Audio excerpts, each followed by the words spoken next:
Hello, everyone, and welcome back for another episode of the LGS Pod, the Soccer Shorts companion podcast where we try to shine a spotlight on local grassroots soccer culture here in our hometown of San Diego, as well as across the US and around the world. With me tonight, as always, is our co host on the pod, Dylan Wilson. Dylan, on this, I just noticed the date, April 22nd, Earth Day here. Happy Earth Oh, Day to yes. you. And Thank you. do anything special for Earth Day? I did not. It managed to escape me until now that it was Earth Day. So I guess what I did today was I didn't drive my car. I didn't burn anything. I didn't litter, and I walked everywhere I went. So I was just a good, healthy citizen of Earth today, I guess. How about yourself? Well, I also didn't do a lot of those things, but that's a normal everyday activity for me right now. That's So okay though. It still counts. yeah, yeah, it's funny because I won't say it snuck up on me, but I, I had been thinking about it even earlier in the day, but just looking at the date as we were getting ready to start, just included in like, oh yeah, it's Earth Day. But this used to be as a, I guess I have to call myself a former high school teacher now because of my situation. But teaching Earth and Space Science, Earth Day was a big day for us in the classroom. It certainly we had a lot of things geared around it, and I'd say more than anything, it makes me miss being back in the classroom with my students for some of the things we did. But I That's always fair. always enjoyed the approach, and especially teaching a class like that. So a lot of the stuff we do all year kind of builds up to a lot of the environmental science type things, and really is a nice get some good culminating activities as you approach the end of a school year. So that's always nice. Yeah, that's cool. I didn't realize you taught earth sciences. To be honest with you, I knew you were a teacher, but I don't know that we'd ever talked about that. So that's neat. Um, Yeah, I sorry. Go ahead. no, I was gonna say I usually don't talk about it very much. I just kind of hint at it and Yeah. stuff. But yeah, that was one of the subjects that I taught. Well, I will say it's not so much a comment on Earth Day, but more a comment on me and how just flabbergasted I am with the pace with which this year is progressing. I Easter completely caught me off guard too. I went to get my haircut on Saturday, and the lady was like, "Oh, you doing anything for Easter tomorrow?" I was like, "It's not Easter tomorrow. Like what?" And it's anyway. That is to say, it's not that like Earth Day was forgotten. It's that I am just not prepared for the fact that it's almost May already. So Well, I have to say, in this household, Easter is the big holiday. Like yeah, that's there's fun. no way you're going to miss it. We it's something we inherited from my wife's family that started with her grandparents, but we do the big Easter egg hunt, and again, our Easter celebration is purely secular. So we do a major Easter egg hunt. I hide more than 2,300 eggs. We have a set number, and there's a reason for the number, but plastic eggs, there's no way we're, you know, buying and trying to hide and boil that many eggs. But we hide 2,300 eggs, and we have, many times more than 50 people, friends and family show up, people of all ages. We have divisions, we have trophies. It is, yeah, Easter does not sneak up on you in this household. Fair enough. And another key reason to use plastic eggs instead of real ones. First of all, with the price of eggs these days, if you're going with that volume, that's going to be difficult. But second of all, if you're going to put that many hard boiled eggs around your house, you need to keep very detailed accounting of where each and every one of them is. Whereas with the plastic eggs, if you forget one, it's a happy surprise later. So, And we find them all year long. That's yeah, there kind you of the go. joke. Yeah. We do the hunt, and everybody we count all the eggs because like that there's prizes.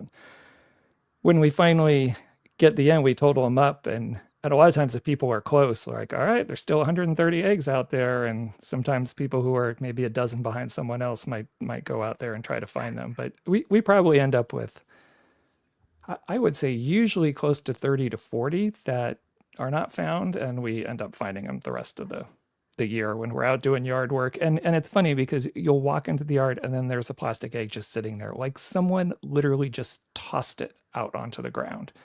And you're wondering, where was it? how did it get there? It's not like you were pulling up weeds and then you found the egg. It's just sitting there. It happens all the time. It's kind of the running joke in the family. Just eggs mysteriously show up at different times of the year. But if we did our accounting correctly, I think we ended up with less than a dozen eggs outstanding. Wow. So that's pretty impressive. Nicely done, everybody. Yeah. All right. Well, probably people don't want to hear about my Easter here and birthday. Maybe we'll actually get into some soccer stuff. I do, maybe as we ease into the soccer stuff. You're on BlueSky. I'm sure you noticed the verification coming to I BlueSky. did, yeah. It, I Sorry, go ahead. well, I was going to say you might have had the same comment. I really hope that I'm lower league soccer. A lot of it has shifted over to BlueSky. I think there's good representation there. But for a lot of other sports, I hope this will mark the transition for a lot of people to leave. Well, maybe not leave some of those other platforms, but I personally hope they leave those other platforms, but that's for personal reasons. But come over to BlueSky to start taking advantage of what they have there. And I think if some of them do move, especially with the verifications, we might see a shift of people leaving some legacy kind of platforms and moving to newer things like BlueSky. What are your thoughts? Yeah, well, so first, just kind of to what you said, though I never liked touting this as a good thing, I think it's true that adding this verification sort of step and the way they've gone about it as well, with where they can kind of add the verified verifiers, right? Where like they can designate other organizations, kind of like X has done with their like associations thing, but like in a more well thought out and structured way. I think that's neat. And I also, the point I'm getting to is I think that will be a lot more appealing to brand focused companies and celebrities and influencers or whatever. Not that like, this is why I say I hesitate to tout this as a good thing. Not that I really like want any of those things on BlueSky for my selfish reasons, because BlueSky as it is a very kind of fun, like curated space that like hasn't been trampled by all the bad things that like being a big social media website could theoretically bring. That said, if it's going to succeed in the long run and overtake the ones, owned by unnamed South African evil billionaires, they're going to need those sorts of users, right? Like those big corporations, influencers, celebrities, sort of things. So, yeah, from a business perspective, it makes a whole lot of sense. From a personal perspective, I'm excited about it because I think I've done I think it's not that hard depending on who it is. But if you come across an account, let's say that I don't actually think Danny DeVito uses BlueSky, but let's say he did. If you come across Danny DeVito's BlueSky account, you can kind of tell whether or not it's really Danny DeVito, and like he's a stand-in here for X person you might want to follow. But it'll be nice not to have to like do that groundwork yourself, right? Just be like, oh my god, right. Danny DeVito's on BlueSky now. I do kind of wish they hadn't just used the blue check mark though. That feels a little Twittery, although it's so within their like branding, color scheme, like iconography, like everything about their branding totally jives with the blue check mark. It's just very like, ooh, that reminds me more of Twitter than I want it to. So that's a very like aesthetic complaint though. Overall, I think while I'm sure there's probably more nuanced issues and maybe not downsides, but like drawbacks to this system than I'm currently aware of, I think overall it'll be a good thing. And like I said, from a business perspective, it's obviously a step in the right direction. Yeah, it'll be nice to get the a lot of times sporting personalities over who may not have shifted over because of the verification status, which I totally understand that. If you don't want someone else coming in and pretending to be you. So I'm sure that was something a lot of people are waiting for. So it's going to be interesting to see if there's another big shift to BlueSky over the next, few weeks, especially. And and there's still some soccer spaces that aren't quite there yet, but I will say we'll that see. the biggest migrations to Blue Sky have happened in chunks, and they've happened when X has either been down or had some major like update, Right. or in the very specific case of Brazil, they had that whole weird legal court thing where it was offline for like 3 days. But my point being, even if in a few weeks you haven't seen that migration, don't take that as a sign it's not working. I would say now that they have this verification tool, wait for the next big disruption in X. Like the Brazil thing I talked about, or that time it was down for a day. We saw a huge spike in Blue Sky. Or for things like me personally, what prompted me to finally delete the account when they announced they were modifying or removing the block feature. So like wait for Yeah. the next big big slip up from X, because there will be one. And I think that's when you'll see this spike in like big name personality users that will be verified come into Blue Sky. All right. Well, speaking of crazy people out there, did you see the because we're trying to get it back to soccer here. So Sure. um did you see that there was a lawsuit filed? I believe it was yesterday, but very recently there was a lawsuit filed against US soccer for defrauding specifically the US women's national team, but for defrauding, I don't know, the public. My understanding it's by some guy who does a lot of frivolous kind of lawsuits, but it revolves around the She Believes Cup and the fact that the claim is the US women's national team did not try to win the She Believes Cup. So he personally is seeking $100 million in damages.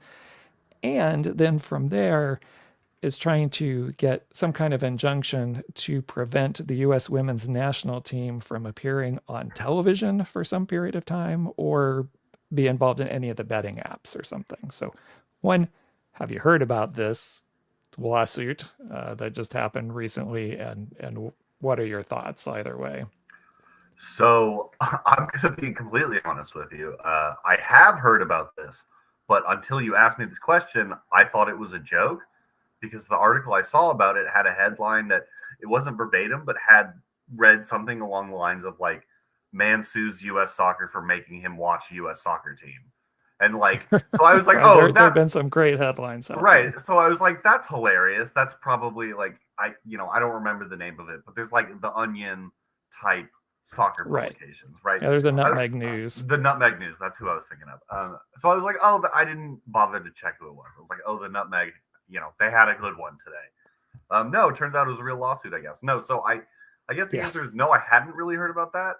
My immediate reaction is that sounds pretty ridiculous. However, I do think the way that U.S. soccer bounces around the broadcast between all the different streaming services and broadcast partners, and the ticket prices, number two, are super ridiculous.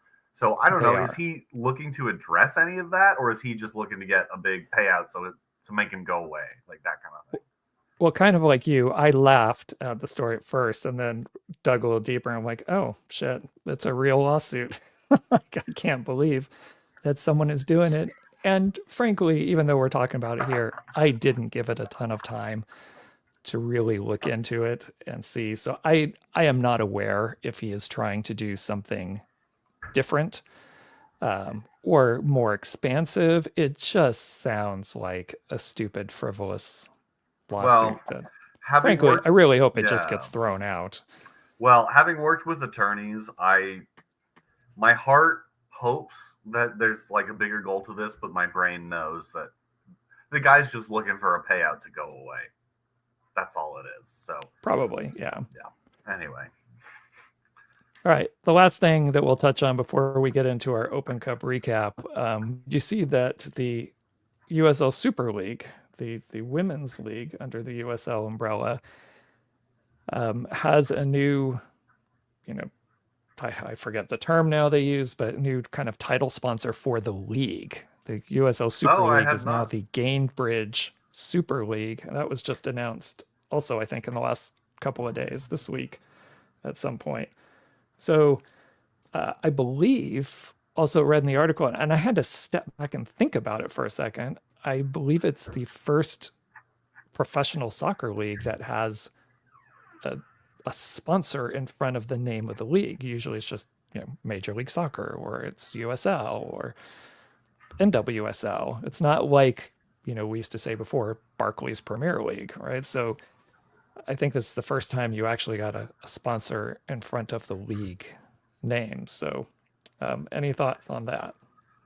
I had not heard about that. I would say that that is pretty in line with the sort of trying to mirror more what the rest of the world does ethos that USL kind of generally takes towards their leagues, right? They're moving towards promotion and relegation.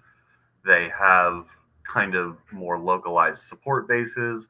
They're talking about the fall, the spring calendar, and already do it in this league.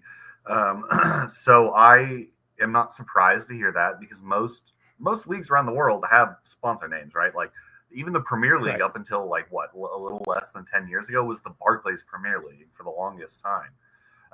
So I mean, I don't know. I generally am not a fan of like sponsorship things, kind of both in sports and like in life in general. Um, but especially for kind of a fledgling league like this is, I mean, it's hard to see how it isn't a good thing from a business perspective, I guess, is my response. Yeah, I have mixed feelings, and it'll probably go the way of shirt sponsors for me, because I remember, you know, old enough to remember where people didn't have sponsors on the front of their shirts. And when we started getting sponsors, I hated it. I bristled at it. It feels like, what is this, NASCAR kind of thing? Um, and some leagues really overdo it in terms of sponsorship Shout out to Liga on the MXs. right on shirts, and others. There's one title sponsor, and maybe you get a title and a sleeve. And frankly, when the Loyal did it, I didn't really think about it. They were all local companies. It was kind of nice that, giving shout out to local companies and local companies supporting. So I see it from a business perspective. I see both sides.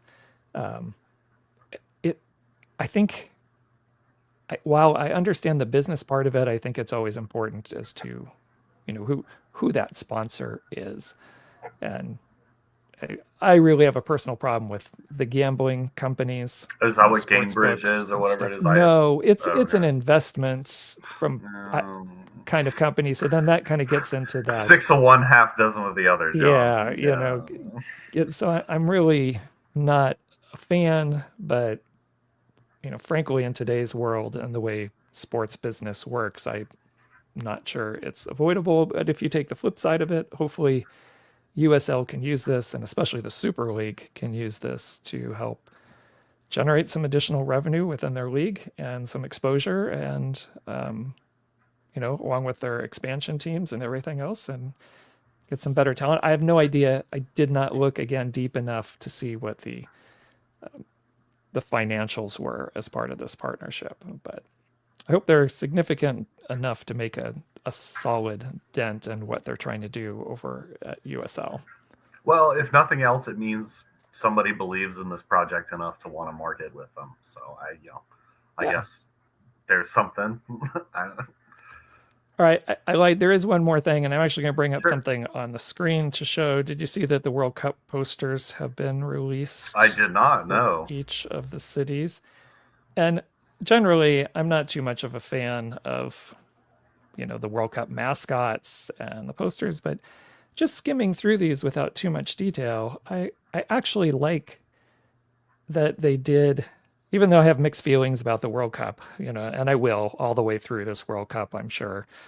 Um, I like the idea of the cities. It kind of reminds me back locally of how SDFC did their Chrome Ball tour and Hmm. went to each of the cities in the county and had local artists. Now, I don't know who the artists were that did this, but they definitely have some flavor and a feel for each of the areas. And that I do like, and there were some that I thought through here, skimming through. I did like the Seattle one over Yeah. here with Hmm. the Definitely. orca tail, and there were quite a few. I really like some of the Spanish city ones. The Monterrey and Guadalajara are on the top row on the screen right now.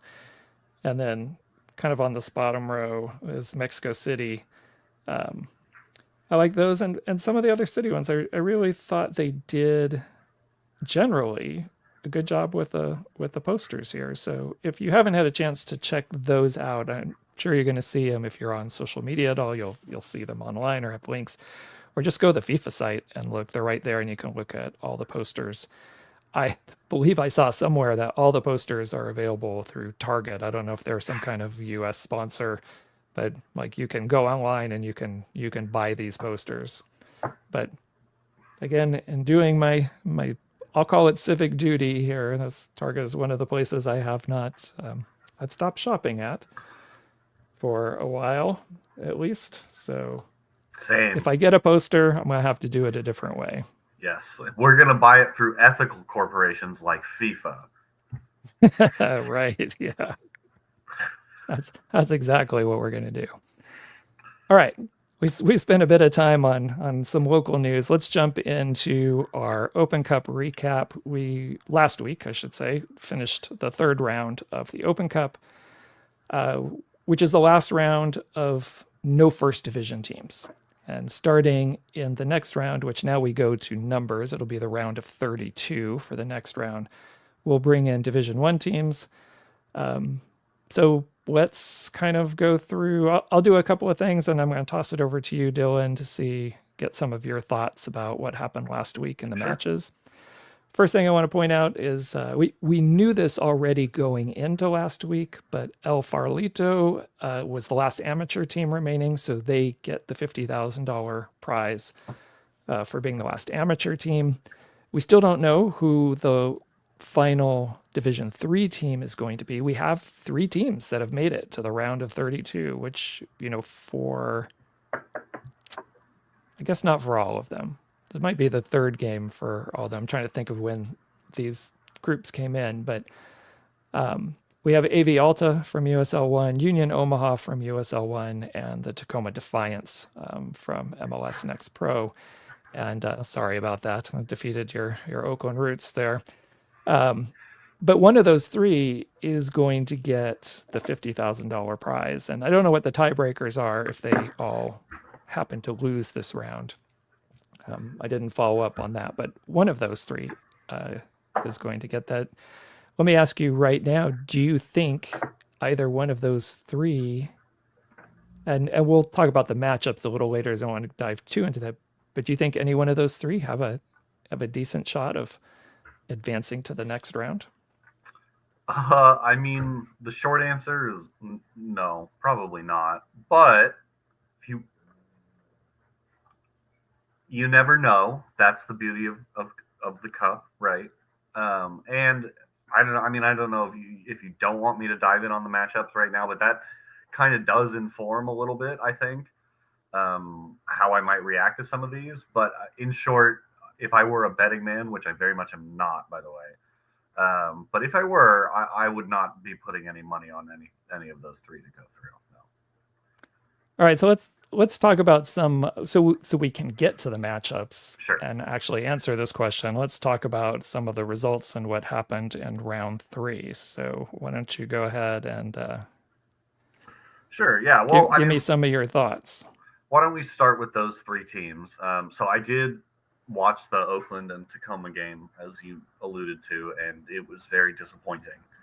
Oakland didn't play well at all. They had some good chances, but not because I don't think it was because they played well. It was just, that's the nature of the game sometimes. But the good news is it seems that they traded this cup run for better league form, because they've now got, I think, 7 points from their last 9 in the USL, and they got their first home win this past weekend. So hopefully they've exercised those demons, but no, it was not a good performance. So, kudos to Tacoma. They're playing instead of Seattle Sounders, right? Like, it's the 2 team. And Yes. Correct. Okay. Right. So, Seattle, of all the MLS teams, if you ask me who takes the Open Cup most seriously, I would probably say Seattle. They won it 3 times in a row when they first came into MLS. They took it seriously before they were an MLS club. So I, Right. Good for them. Other than the whole MLS thing and soccer wars, happy for Tacoma. AV Alta, I did not watch that game, but I did flip over for the penalty shootout, which was impressive, actually. The AV Alta players seemed very composed. They went down early in the shootout, and that's, always tough to overcome. So I was impressed by them. I don't believe their next round game is at home, but if they somehow manage to get through and can get drawn at home in Lancaster in the following round, I just don't think that that's an easy place to play for anybody. It's, kind of in that high central desert. It's just kind of out in, it's not near any big cities, really. I mean, it is, but it isn't. So it's one of those things where I think if they can eke out a win in the next round, you never know. And then Union Omaha, I think we talked about this last week. They're kind of, they're only 6, 7 years old as a club at this point, but they have a reputation, I would say, as giant killers at this point. Yeah. They made the quarterfinals a few years back. So them beating San Antonio, who I think are in a bit of a transition phase, is honestly probably the least surprising of the three that went through. It's one of those things where you're happy for them, but you're almost you're like, oh, it was Union Omaha again. That's a little less interesting than if it were some other third division team, right? Just because it happens every year, it feels like. Yeah, sorry. So those are the three that are through. Do you have anything you want to say about those games? Yeah, I mean, for me, and even though I'm not going out and attending as many matches as I used to, this has been a hard US Open Cup in the sense that we got spoiled in the last not quite 10 years, but when the Loyal was here especially. But we had the Loyal and we had Albion here locally, and we had some of our amateur teams that had made it, like Chula Vista FC. But you also had the Galaxy, and you had LAFC, and you had Orange County. We had all these teams in Southern California that were constantly playing, and you could, for the two of us especially, Orange County is a relatively easy drive to get to if you wanted to at least see a match in the Open Cup. And we've had nothing this year. LAFC's not in it. The Galaxy's not in it. We don't have any San Diego teams in it. All the MLS teams in Southern California are in the Leagues Cup. AV Alta is the closest team we have, and they've been fortunate to host their first two games. And LA Times had a great article about them recently, again, I think in just the last couple of days. But I read in there that they're averaging 4,500 fans to their matches. Now, I don't know if that's the Open Cup matches or their League One matches, but still, they're averaging 4,500 fans. And when you get in a town like Lancaster, where, as you said, there's not really a big city nearby, so this becomes your big pro sports thing that the town and the city can rally around. So 4,500 fans for a League One team is awesome. And they play some good soccer, right? It's been impressive. They've had to, go to either extra time or penalty kicks in their games. So I don't know how long they can keep that up, and I'm sure hosting definitely helps. But just a slight note on AV Alta, again, I did not realize, the soccer journeyman who once played for the Loyal, Miguel Ibarra, is also on AV Alta right now. That is where he has currently landed. So I didn't know that either. But I just found that out today when I was looking up some other stuff. I had not caught that yet. I flipped over to that game probably with about the last 2 minutes of extra time to see if it would go to penalties. And the announcers, I flipped over and immediately they said something to the effect of, "Do you bring the experienced head of Miguel Ibarra off the bench for the penalty shootout?" And I was like, wait a minute, no way that's the same Miguel Ibarra. But yeah, it is. So that's cool that he's still kicking it. He's got to be 37 now, 38 maybe. I didn't look. I double checked online to make sure. Yeah. Same thing. Is it that Miguel Ibarra? Yep, it sure is that Miguel Ibarra. Let's see.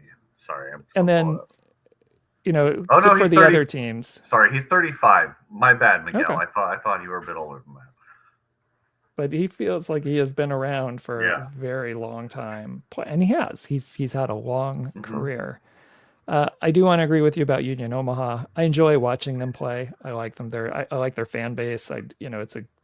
It's a good organization, a good team to kind of get behind, especially since um, I'm feel like a little bit of a wasteland at the moment of a team and where to support. So it's nice just as a fan who doesn't have a dog in the fight anywhere, that it's fun to watch some of these other teams. You can watch them differently. So I enjoy watching Union Omaha. I'd love to see them continue going. AV Alta as a new team, that's just total chaos if they keep going. Um, I just don't see Tacoma Defiance going. But I think they play Portland in the next round. They To do. keep So, those do you regional want to start matchups. talking about the next round? Then we'll just get Yeah, into yeah. the Let's go ahead and matchups. start talking about some of the next round, because there weren't too many standout No, performances, they're really I don't weren't. think, from this round three. A lot of it went, I think, as for a lot of the games as what was expected. Um, I mean, Union Omaha, those three are clearly cup sets, but especially for Union Omaha, I don't think that surprises a lot of people that No, they will it doesn't. upset at somebody in this particular round. I did want to say too before we get into the next round, and we'll talk about Union Omaha again. But I want to shout this out while I'm thinking about it. Other than San Diego Loyal, rest in peace, and Oakland Roots, Union Omaha have my favorite badge in U.S. soccer. I just think it is They do have a nice clean. badge. It's well designed. It's simple, but the use of like the neon green as a tertiary to the black and white is such a brilliant decision, because black and white is like the boringest color combination, Right. except when you throw in something fun like neon green. But the badge is just like the way they have the owl kind of simplistically stylized, the name written in the classic like semicircle script. I feel like it's modern and classic at the same time. Like if you are looking to design a badge for a club, this is inspiration to look at. Like I really have no notes. I think they just fucking crushed it. Excuse my language. So I just wanted to say that about Union Omaha's badge before we get into the next round of the cup. Well, I am trying to go ahead and talk. I'm going to try to pull up that badge so at least people who Yeah, are sure. watching the video can actually see if they're not familiar with it. So while Sure, you're sure, doing sure. that, I'm Good going to call. get something set up. Well, yeah, okay, so I'll use that as a springboard to talk into their next round matchup, which is against St. Louis City SC in St. Louis. That is on Wednesday, the 7th of May, so in a couple weeks. I'll be honest, it's always possible St. Louis doesn't take it as seriously as they maybe should, doesn't play the first team or enough first teamers. And Union Omaha is going to take it as seriously as they can. But I do struggle to see them winning that one. I don't know if it's going to be played at St. Louis's stadium. Let me see. I don't know that they have notes on that yet. I All don't right. know if they'll. Well, Sorry, go ahead. I was just going to say, while you're looking that up, I was going to pull up the logo here Oh, for well, they don't Union have Omaha. info here. Well, yeah, here. Yeah, okay. Sorry, go ahead. I'll look it up real quick. So for those of you who aren't familiar, this is the logo. And I also like logo designs that when you have a crest, a badge, a shield, whatever you're calling it there, that some of the artwork you have on there extends out of the boundaries of whatever shield shape that you are using. I like that. For me, I kind of like that I artistic agree. design I better agree. than keeping everything self-contained inside of the badge. So I agree. I think they've done a very good job. And it may, if you're watching on the screen, unless you blow this up, it may be hard to tell where the kind of neon green is, but it's around the eyes there, because most of it does just look black and white. But they do like to incorporate that neon green. They And do. there's other versions of the badge where, the background, not the shield part is still white with the 3 stars on there, and the owl is still black.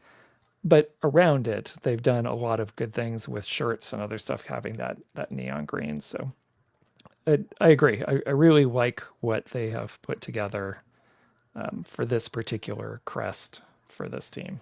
And the fan base and everything else is awesome too. But the crest in particular is one of my favorites. Yeah. And to answer the question, so the game will be played at Energizer Park, according to the U.S. Soccer website, which is the St. Louis City main stadium. So, St. Louis will probably show out for that game just because it's, one of the soccer cities, USA, and Yeah, we steer talked clear of about that to it. last week. Yeah, exactly. And I know it seems like they've taken it seriously in the past too. I know even the year before their MLS team started, their MLS Next Pro team was in it and was having like great crowds turn out for that in the Open Cup. So I would expect a good turnout for St. Louis. I would expect they'll probably take it reasonably seriously. I struggle to see Omaha winning that game. But you never know. Right. You never know. And I'm sure Union Omaha will be up for it. But I agree with you. That match is against St. Louis in St. Louis. And they do take the Open Cup seriously in St. Louis because not all teams do. Yeah. We talked about before, Seattle being one of those teams that takes it seriously. I think a lot of the teams that do take it seriously, that have been successful, aren't in this year. Which is unfortunate. Yeah, big time. The fact that you don't have LAFC being able to defend their title, I think is criminal. But that's a MLS that's a whole issue. Other it's thing. A whole different conversation. Whole other conversation. So the next of our third division teams in the next round, unless you have any other thoughts on the Omaha St. Louis matchup. No? Nope. Okay. Keep going. FC Dallas / Frisco will be hosting AV Alta, and that's actually kicking off at exactly the same time on Wednesday as St. Louis and Union Omaha. I don't fancy their chances in that one. That's a long way to go, and like Dallas in and of itself is a long way to go, and then Frisco is a long way from Dallas. Like I cannot stress to you enough, if you look at a map, how far this stadium is outside of central Dallas. But anyway, that's not really the point here. But that's such a long way to go for a lower division club.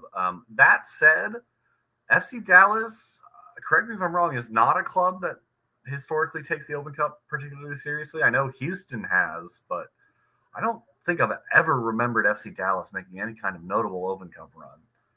Yeah, I can't remember them making any notable Open Cup run, which, I could be totally off base and wrong on that, but it certainly doesn't stand out to me, which I was going to say is surprising because they've had such a strong youth academy system. But maybe they've used it as an opportunity to play their kids, and for them, it's worth it for them to get the experience. They're not as concerned about the result. So, yeah, I don't know. Depending how FC Dallas chooses to approach this match, maybe AV Alta has a, like we said, on any given day, right? Strange things can happen. We'll see if they can keep the run going. But they've had multiple games that have gone to extra time and or penalties, and that's got to wear down on you in these tight cycles of lots of games. That's got to wear you down. All right, John, are you ready for us both to have egg on our faces mere minutes later?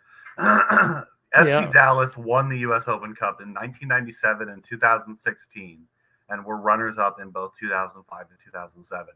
So I think it's fair to say they take it serious enough. So, whether that the last one was 2016, though, that was nigh on 10 years ago. Maybe things have changed, but I think maybe we just need a little preemptive apology for any Dallas fans. Yeah, I'll accept the egg on face for that one. Yeah. And, thinking back about it, it is called the Lamar Hunt U.S. Open Cup, and the Hunt family, very involved in Columbus and Dallas during the start of MLS. So not surprisingly that they might, but as you said, it doesn't surprise me in the last 10 years that I haven't really heard of them. And I think that coincides quite a bit with the rise of their youth system.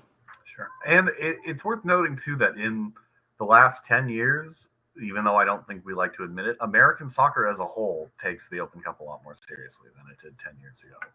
Yes. So there's that, too.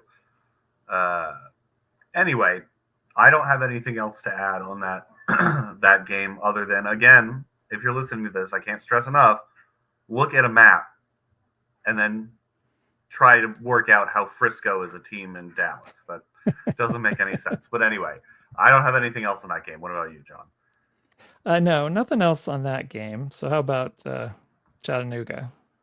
Oh, wait, did they go through as well? You mean Tacoma? Oh no! Oh, okay, you know so what? we have four. We have four. Say, yeah. okay, Gosh, right. I didn't have that right in my notes. Okay. So there are 4 teams. Yeah. Okay. Apologies. I was gonna say I thought Chattanooga beat Las Vegas, but there were so many games and so many penalty shootouts, and then there were there were Europa League penalty shootouts and Conference League penalty shootouts that I was watching, and so it's like I can't even keep track. But okay, so Chattanooga, I don't really fancy their chances away in Nashville, and I can say this a little more definitively because they're not that old of a team. Nashville definitely don't have a rich history of Open Cup unless they've won it one time. Am I imagining that? Yeah, I already screwed up on the other one. So you're not just even gonna venture a guess. All right. Well, that's why hubris getting me into trouble. Let's see. Well, just being a Tennessee derby, if we can call it that. They have not won the Open Cup, so boom, no culture. That's what you get, right. Nashville. I think the Chattanooga Red Wolves will at least be up for it. Oh, absolutely. But one of the things I know Nashville's an MLS team, and this is the first time that MLS sides are coming in to the Open Cup for 2025. I have to say, I've been impressed with a lot of the USL League One teams. And while, on paper, if you go all the way down the roster, the USL Championship teams are better. When you take the starting 11 and some of these younger kids that are playing that are clearly going to be moving up, they're going to be moving up somewhere. If they don't at the end of this season, it'll be in another season or so because there's some good players down there. But there's some teams that are well coached. They play very well together. That's one of the things I've been impressed with in this Open Cup is the coaching in this country has gotten significantly better, that we have teams that are playing with, I'll say, less skilled opponents when you're comparing them to the MLS team or the USL Championship, or maybe younger, a little more inexperienced people on the roster. But a lot of them are coached very well, so they play very well as a team. And they make the adjustments they need to make. It's not just one team has better players than the other team and they're able to run all over them. I have been impressed with how these teams play, which gets me to a side comment they'll just make quickly so we don't get off topic, but it gives me lots of hope when we start getting into the promotion relegation on the USL side, because I think there's going to be a lot of competitive games, or something we're going to talk about next week, the Jägermeister Cup, where we're going to have USL Championship and League One teams competing against each other in a tournament. I think that will also be very interesting. Yeah, I think even when we were watching Loyal, one of the most interesting and compelling storylines I would find in terms of players would be the USL pipeline. The Evan Conways of the world, who started at a USL 2 club, signed with the USL 1 club, tore it up, joined USL Championship club, and is now tearing it up in the USL Championship. And I have always been a big believer in the talent of the lower leagues and just U.S. soccer in general. And, not to belabor the point, but this is a good example of why having a robust lower league system is so important, because not everybody is going to be MLS caliber at age 18, 19, 20, right? You're going to have your players who blossom at 23, 24, 25, and they need a place to do that. Your Jamie Vardys of the world. Right. Even though I don't like Jamie Vardy, I think he's a prick. He is a perfect example of why lower league soccer is so crucial to developing talent. And so I agree with you. I've been so pleased to see the third division teams. I won't even stop at USL League One thriving, just because it's only a good thing for U.S. soccer. And Right. to your point about looking forward to promotion and relegation, it makes it way more exciting. A team like Union Omaha deserves to be in the top flight if they win their way there, right? Like, they have everything in place. They're a well-run club, great fan base, cohesive team, good coaching. So, they just, I should rephrase, they don't deserve to be in the top flight necessarily. They deserve the opportunity to be in the Right. top To flight. earn their way. Right. And so Yeah. I have a lot of love for the lower leagues. And I think too that we talked about this a lot even in the loyal days. The USL should be focusing on beefing out League One, not the championship, and then take the successful League One clubs and move them up, which will now be done on sporting merit. But it does seem that they've kind of taken that approach. The strengthening of League One is, Right. rising tide lifts all boats. So, and, who knows? Maybe it'll continue to pay dividends in the cup. Yeah. Yeah. We'll have to see. Right. So, any other like standout matches to you, or do you want to go through some of these? Well, yeah, sure. So the last one is, the last of the third division teams, Tacoma, hosting Portland. As we mentioned, they are playing in the stead of Seattle Sounders. So this is, for all intents and purposes, this year's Open Cup Cascadia Derby, because the Vancouver Whitecaps, the third team in the Cascadia Cup, obviously do not compete in the U.S. Open Cup. They play in the Canadian Championship because they are part of a separate sovereign nation called Canada. Can't believe I have to make that distinction these days. So anyway, this is, for all intents and purposes, a derby match. That said, if Portland take it seriously, you would expect that they'd win. But because they're playing the two team of their rival, you just never know. Is Seattle going to send down some people? I don't know. Maybe. Is Portland going to play all their starters? Probably not, but you never know. So I think that game is interesting from an on-the-field perspective because it's probably going to be a good game. Rivalries always are. But also off the field, like it's like a chess match of how seriously each organization, I won't even say club, but like organization top to bottom wants to take this match. Right. So I'm super interested in that game, not just from there's a Division III team kind of perspective, but just it's a good story. But the other two big games, well, three, I'll say actually, if you want me to just go ahead and dive in on a few of these. Yeah, go ahead and dive in. So on Wednesday, the 7th as well, we have Rhode Island hosting New England. I think it would have been cool had Portland Hearts of Pine gotten through Rhode Island in the last round and hosted this game. That would have been arguably even more kind of like explosive, interesting. That said, Rhode Island hosting New England, I think this is the first time they'll ever play competitively. I don't know. I mean, let me see. FotMob usually has a good like head-to-head history.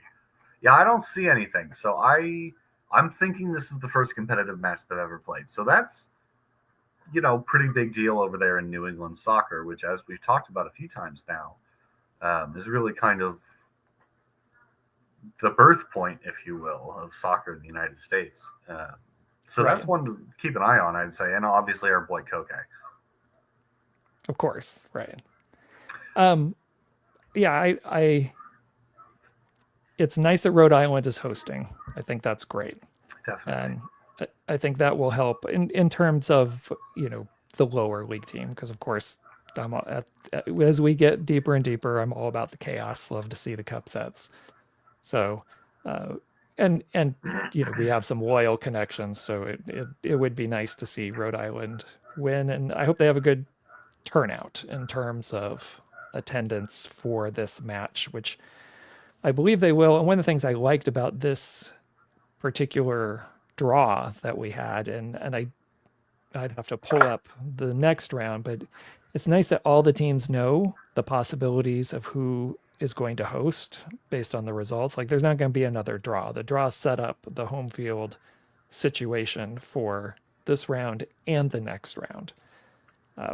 So that's handy for some of these teams to play. And there's quite a few in that draw, the way it played out, of the lower league teams that have the ability to host again next round, or even the one that might be on the road this year might have the or this round might have the priority hosting next round if they're able to pull out the victory. So there's also going to be some intriguing round of 16 matchups if some of these lower league teams can win. Like, that is also on the line for some of these teams. Like, not only if we win this one, like we'll be able to host the next one. I think that U.S. Soccer should do what the DFB Pokal does, which is I think it might just be the first round, but I think it's the first few rounds, which is if a lower division team is drawn against an upper division team, the lower division team just is by default given the priority Has to host. Yeah. Yeah. I mean, that just makes for more interesting cups. And if you're a bigger club, go and prove it. Like there should be no reason that is a disadvantage. So I love when the lower team hosts. I think it should be standard. And I will say too, if I can get a little emotional for a sec, I don't know if regret's the right word, but like the one thing that it will always kind of bug me that I never got to see Loyal do is host a US Open Cup match game. Because there were times where we could have, but we just didn't exercise our priority because we didn't have a place to do it. And that would have been something special, I think. So, Right. yeah, it means so much when the lower league team gets to host, and it means so little to some of these bigger teams to host that it just really, if U.S. Soccer actually cared about growing the game as they purport to, like you would have the lower league team hosting more often.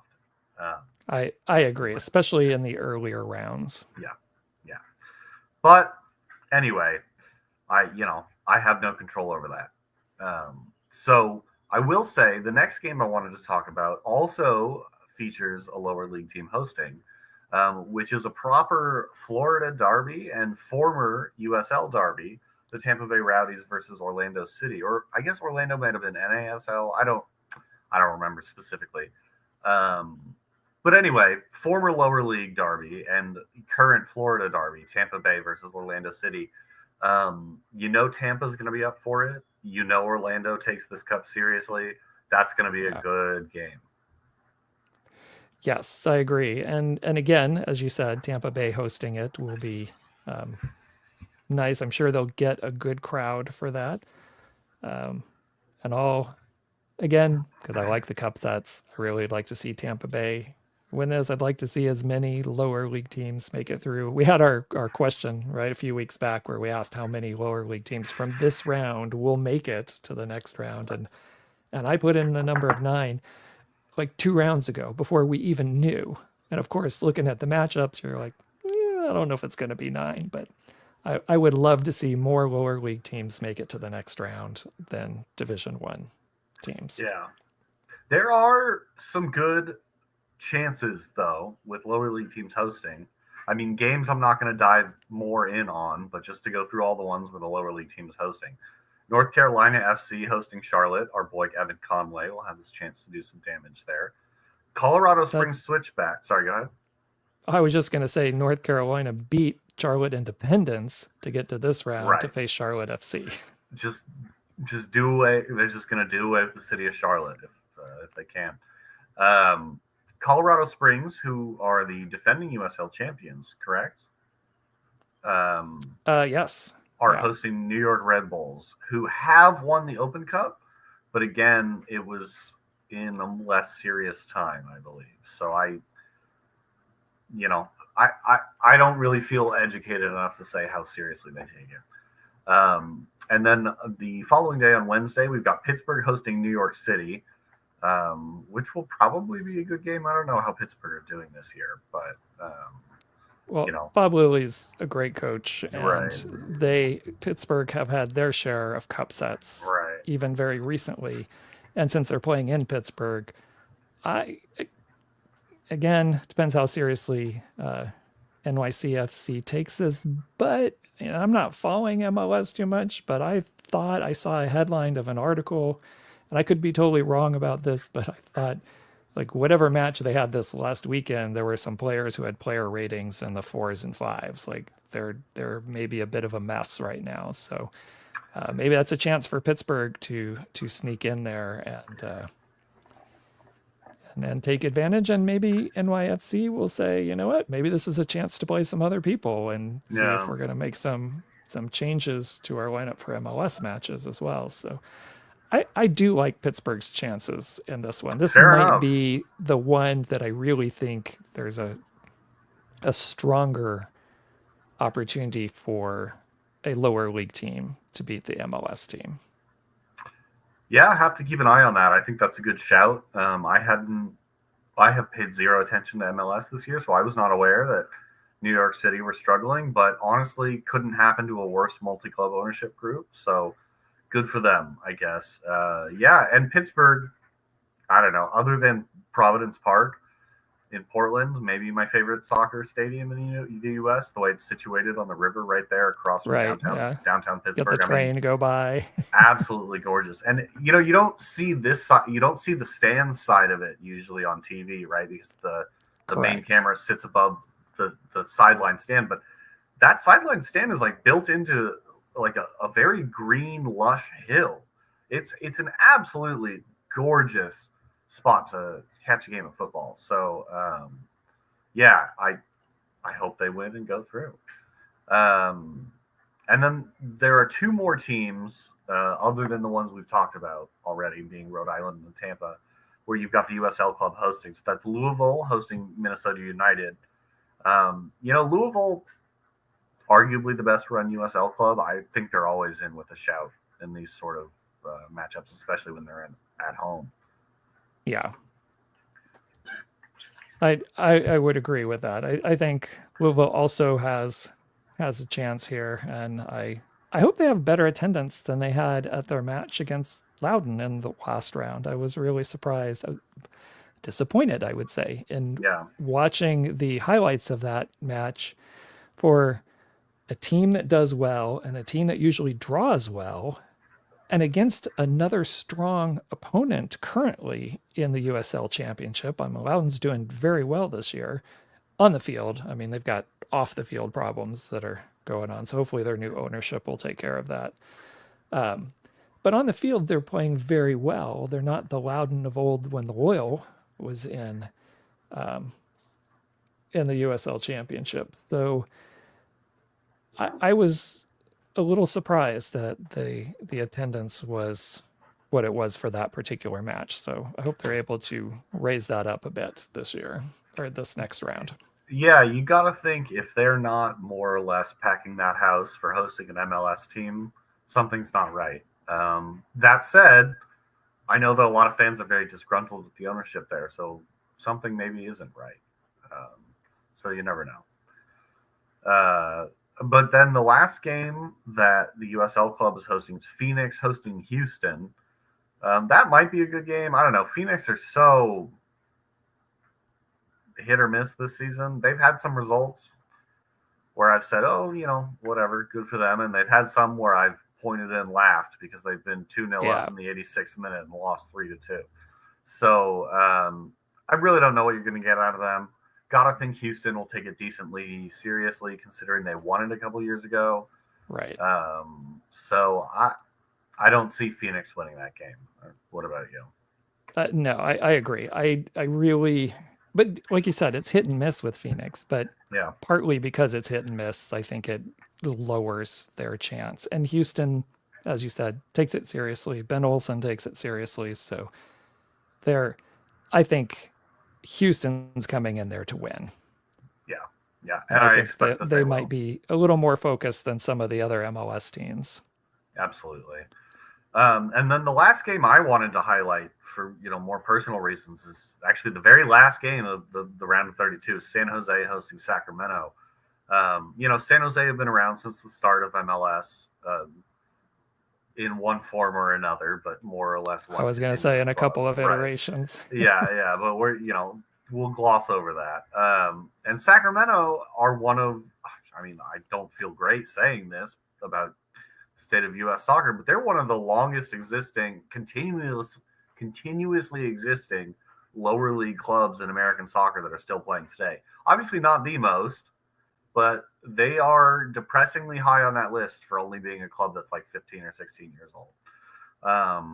So that is to say, though, these clubs have come across each other many times in the past, to the point that the 2 hours or whatever it is ish drive between these two cities, not even 90 minutes, has not been a barrier to a very real and healthy rivalry developing, both on the field and the stands. The players know this is legit in terms of a rivalry. The fans know this is legit in terms of a rivalry. I expect that of all the games in this round, this one may be one of the feistiest. Up there with your Florida Derby, your New England Derby, just because these two teams don't like each other. Plain and simple. They play enough, they're familiar, and they don't like each other. Right. I agree. That'll be a great one to wrap up the round of 32 to see what happens. And I was looking around at one other one that I think is intriguing also because Chicago and MLS, well, actually, I haven't been following this year, so I don't know. Mine's based on previous seasons. Chicago has not been doing so hot. So, and, Detroit and their fans think a lot of themselves. They may come in there and really want to be giant killers. And frankly, Chicago in the Open Cup has had they have been the victims of quite a few cup sets. So we will see what kind of team Chicago puts out there, and especially since they're hosting it. So I don't know what they might, how serious they might take it, or they're just going to play young people, and who knows. And I'm trying to see if there's any of these other ones. Sorry, did you have a comment on that? Well, I was just going to say, I was looking at their fixtures. Chicago have played 9 games in the MLS this season. They've won 3, drawn 3, and lost 3. Okay. So that's a very unhelpful sample. Yeah, and just looking through the rest of the games, DC United hosts Charleston Battery. Charleston's a good USL Championship team, so they could surprise. Again, I think a lot of this just hinges on what kind of team the MLS club chooses to put on the field, right? But I think Charleston has a decent chance. What are some of the other ones we to do? Philadelphia and Indy 11. I would say before, well, I guess last year Philly didn't do so well. They're doing better, I think, this year.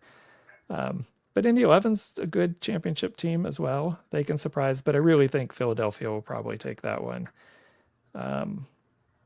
Austin and El Paso. Austin and El Paso. Yeah, I think that's the last game. So, and that will be just again an interesting Texas derby hosted in Austin. I would think Austin should take this. I've seen a few, not all of them. So again, this is just my small sample size, whether it's between highlights or partial games with El Paso. And to me, they're kind of like Phoenix. They look good at times and they just don't look very good at times. So I'm not sure El Paso. Again, as you said, I'm not a betting man either, but I don't think I would put money on El Paso. There's a lot of other matches here where I think if I were a betting man, that I would put some money on. This is not one of them. Yeah. Maybe CJ Fodry will play, though. So yeah, that would be nice to see CJ. All right. Any last comments about any of the games there? No, I don't think so. Just hoping for as many cup sets as possible. If we get anywhere close to the 9 you've predicted, I will be ecstatic. I think I said 3 or 4. So yeah. So we're as we we look ahead. We didn't do a question of the week last week, so we'll do one this week, and we'll actually go back to the question that we've talked about a couple of times, because we asked it a few rounds ago, and we had people chime in well before we had any idea of who possibly was in the round and what the matchups were going to be. But now that we have the matchups and we know what everything is, we'll ask again, how many lower league teams do you think will advance out of this round of 32? And I'm going to go back through them, and we'll talk about it next week and see, what people say now that looking at it, because I just pulled that number out of more what I hope to see than what I thought was realistically possible. But I think I'd like to look at this and see where things stand, and probably now for me look at what the possible next matchups are, because I think that is even more incentive for some of these lower league teams to really perform in this match. So I'll have to look at that and see what the potential for hosting, and then see if my number from 9, which was definitely wishful thinking on that one. Optimistic, let's say, yeah. Yeah, it's very, very optimistic. But that'll be our question of the week. So how many lower league teams do you think will advance out of the round of 32? And since we've got a couple of weeks for this, because we're not going every other week now, we don't go till the 6th and the 7th, right? Correct, yes. The date. So 2 weeks from today. We got it. Yeah. 2 weeks from today will be the opening matches. So we have that, and then we're going to squeeze another one in for next week, because next week we're going to talk about the Jägermeister Cup. So curious here, especially for us in San Diego, that tends to be a lot of our viewers. Do you plan to watch any of the Jägermeister Cup? A little different than they've done. I think this is the 3rd year. Is that right for the Jägermeister Cup? No, I believe this is the 2nd year. Just the second year? Last year was all League One teams. Right. Let me look this up.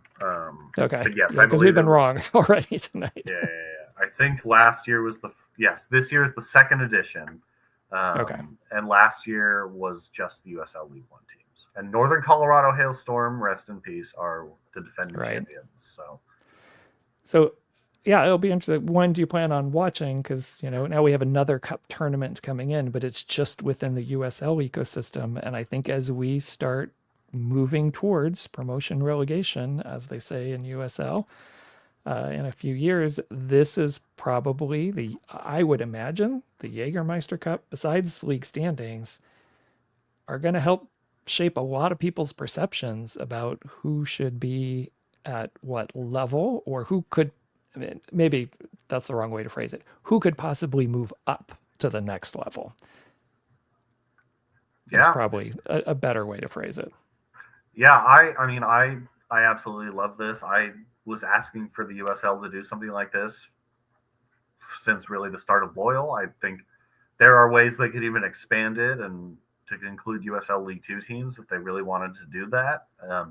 But I'm so glad they did it last year, and I'm glad they're expanding it this year. I hope they continue to do that.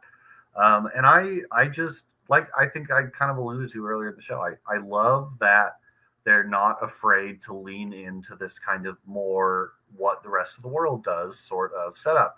It always makes me kind of laugh, because when people talk about wanting promotion, relegation, or a League Cup or something like that, one of the things that is often levied at them is, oh, well, that's just Euro snob. But it's like, well, or I just think it's better. And yeah, so I like this a lot. I hope that people tune in to watch it. I know I will be. And I wanted to pull up, I think it's going to be on Paramount Plus, correct? No, ESPN Plus, it looks like. ESPN Plus, okay. Yeah. I know the USL has some deal with Paramount Plus. I don't know when that's coming, but well, they get a couple games usually on Saturdays that they show. They usually show kind of for us an afternoonish game, gotcha. And then like an East Coast game, a West Coast game. Gotcha. Is typically, because those are the games I tend to watch, and then I catch up on the highlights. Gotcha. Okay. Yeah, I don't know. I'll have to do a little more research to figure out what the TV situation is. But I absolutely, I'm super excited about this, and something I love too that they've done here, and this is a small detail, but the U.S. Open Cup has not done this anytime that I've been paying attention. But they are taking a league weekend off to have a cup weekend, and I love that. I love how the Yeah. FA Cup does that sometimes. I don't know that the League Cup in England ever does that, but the FA Cup does it multiple times throughout the year, every year, and I think it's great because then it's just one more way to like remind everybody that this is not just some ancillary thing to ignore. Like this is legit. Pay attention. We're postponing the league for a week to do this. And so everything about it, I'm super in favor of. And I think Jägermeister is a hilarious sponsor, like in a good way. The logo with the horns and like the, Jägermeister motifs, like I just think it's very funny. Yeah. So I really, just from a lot of different perspectives, am super happy with how this is panning out. And I hope that the play pans out that way as well, because they've gone with a very strange group format. They call it like the Swiss system or something. I don't fully understand it. But yeah, I'm super excited. I didn't really pay attention last year, but I will absolutely be on top of it this year. Yeah, we'll go into detail next week on the breakdown. USL just again this morning, I think, put out a video, like a 3-minute video that gives a very rough explanation of how it's going to work, Okay. and give a map of the region. So we'll talk all about that next week, and it does start this coming weekend, right? Yes, and So I those will did be check. It looks like some, but not all games will be on ESPN Plus. The ones that aren't, I don't know that there will be a way to watch them. okay. Well, we will take a look for ourselves over the weekend, and when we come back, because that's only going to be the first round, we'll have all the information for you about the Jägermeister Cup, and we'll hit all of that next week. So, Dylan, besides watching any of the games from the Jägermeister Cup, any other soccer plans you have coming up between now and next Tuesday? Um, that's a great question. I don't think so. Yeah, no, not really. Gonna watch the watch the USL Cup this weekend. And pretty excited for that. Not so much soccer news, but my Oakland Roots green and white jersey came in finally, and it is even better than I Excellent. expected. So that's fantastic. Yeah, I big fan of that jersey. And And is that Charlie, is that the Oakland A's yeah, homage? yeah, Yes. it is. It's the Coliseum homage, and it's Right. Charlie just knocked it out of the park. I don't think they've ever done a bad one. So yeah, that's not so much news, but I was super stoked about it. It's really nice. Yeah, I'm a little bit with you because, as I mentioned at the beginning of our episode, Easter sucks up all my Mm-hmm. time and energy. So soccer is kind of off my radar at the moment. So I'm gonna have to spend a day or so to kind of look ahead to see what kind of games I'm gonna watch again besides the Jägermeister Cup, because I am totally lost right now of where we are. Other than I think I saw in the news, which I was totally out of, that we know 2 of the teams that are going to be promoted into the English Premier League next year. That already got decided over the weekend. Oh So yeah, that's great. I may With have to what? check in on my Bradford City and see how they're doing in League Two, and see if they're going to get one of those automatic promotion spots into League One, or they're going to have to go to the playoffs. But we're getting to that time of the year where we get promotion playoffs. I think there's going to be a lot more attention in the U.S. to those now that the USL is, um, you know, they have stated they're going to be doing pro rel. So I think we get a bit more interest this Yeah, year in fingers watching some crossed. of those. All right. Um, As always, just a reminder, we partner with SanDiego.futbol, and they have a weekly podcast called Two Balls and a Mic. It's on Mondays at 8 o'clock on their YouTube channel, so you can go and check that out. You can also follow them on all the socials at Two Balls and a Mic. For us, you can find all our old Soccer Shorts episodes at our YouTube channel, which is at BPD, which is short for Big Pine Digital, at BPD Soccer Shorts. You can find those old ones. We do have new ones coming up. I really had hoped, before this month we'd have one. So I'm still working on getting the first one out. So as soon as that's ready, we'll get that out and preview it for everyone. You can also follow us on BlueSky. We do not do the Musk or Meta socials. So follow us on BlueSky at soccershorts.bigpinedigital.com. And I think that's it. That's where you'll find me posting through Soccer Shorts. And Dylan, any last things before we head on out? No, I don't think so. Watch the USL Cup this weekend. It's help support a cool thing that a soccer league is doing. Yes, definitely. All right, everyone. We'll see you again next week. If you want to watch us live, we're Tuesdays at 6:00 Pacific time on our YouTube channel. Otherwise, catch the show on your podcast feeds. All right. Good night, everyone. Night.